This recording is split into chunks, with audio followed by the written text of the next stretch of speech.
நெஞ்சில் குடியிருக்கும்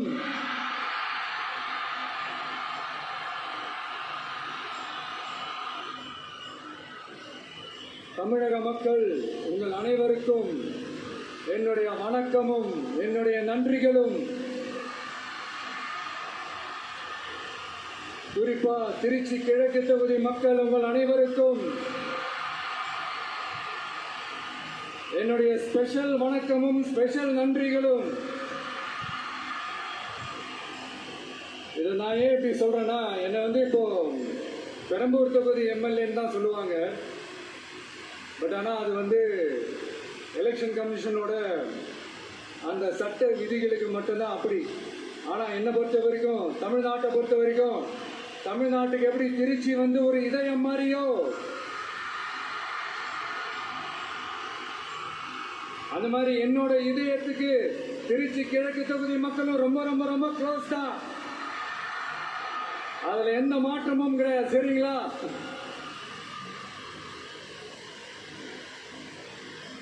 ஆட்சிக்கு சில வாரங்கள் கூட ஆகல. 6 மாசம் அமைதியா இருப்போம்னு சொன்னவங்களாம் 6 நாள் கூட அமைதியா இருக்க முடியல. ஆட்சிக்கு அரை மணி நேரத்திலே ஆரம்பிச்சுட்டாங்க. பாவம், ஒரு கல்யாண வீட்டுல எல்லாம் போய் புலம்பிட்டு இருக்காங்க. நான் சொன்னதெல்லாம் நடக்குதா? 1 by 1 எல்லா புலம்பல்ஸும். அது மாதிரி இத்தனை வருஷமா மாத்தி மாத்தி உங்களை ஏமாத்திக்கிட்டு இருந்த இந்த 2 பேரையும் வேண்டாம்னு சொல்லி ஒதுக்கிட்டு உங்களுக்காக உண்மையா உழைக்க வந்த உங்க விஜய, உங்க அண்ணனை, உங்க தம்பிய முதலமைச்சரா இல்ல முதல் சேவகனா ஆக்கியிருக்கிறீங்க. தலை வணங்கி ஒட்டுமொத்த தமிழக மக்களுக்கும் இந்த நேரத்தில் என்னுடைய நன்றியை தெரிவிச்சுக்கிறேன். இந்த நேரத்தில் எங்களுக்கு ஆதரவு தெரிவித்த அத்தனை இயக்கங்களுக்கும், அத்தனை இயக்கத்தின் தலைவர்களுக்கும் மீண்டும் என்னுடைய நன்றியை தெரிவிச்சுக்கிறேன்.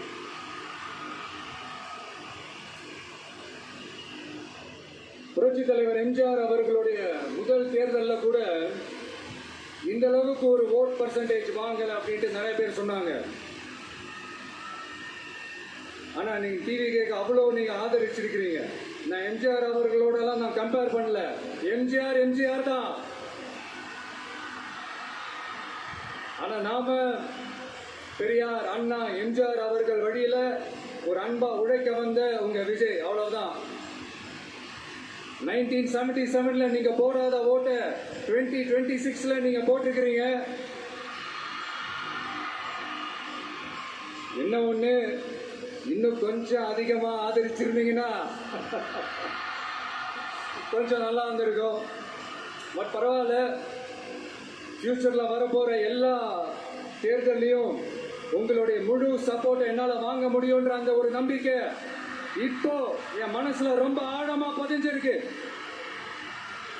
ஏன்னா நீங்க அமைச்சு கொடுத்திருக்கிற இந்த ஆட்சியில எல்லா நன்மைகளையும் நீங்க கண்கூடா பார்க்க தான் போறீங்க அப்படின்ற அந்த கான்பிடன்ஸும் இப்ப என் மனசுல ரொம்ப ஆழமா பதிஞ்சிருக்கு.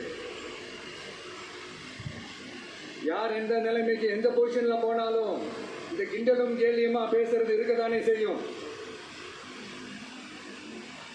நம்மளை பத்தி, நம்ம அரசியலை பத்தி, நம்ம பேச்சை பத்தி இந்த கிண்டலும் கேலியுமா பேசிட்டு தானே இருப்பாங்க. அவங்க எல்லாருக்குமே என் சைட்ல இருந்து ஒரே ஒரு ரிக்வெஸ்ட், தயவு செஞ்சு நிப்பாட்டிடாதீங்க. தயவு செஞ்சு கண்டினியூ பண்ணுங்க.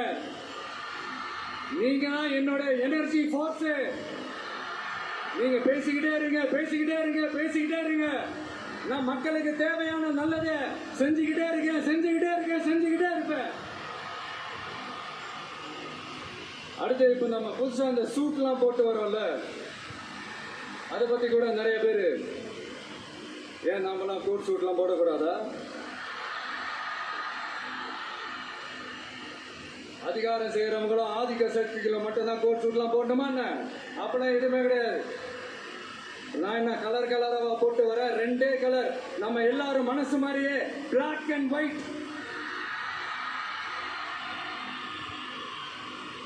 எல்லாத்துலயும் பிளாக் அண்ட் ஒயிட்டா இந்த விஜய் இருப்பான் அப்படின்னு காட்டுறதுக்கு தான் அந்த கலர்.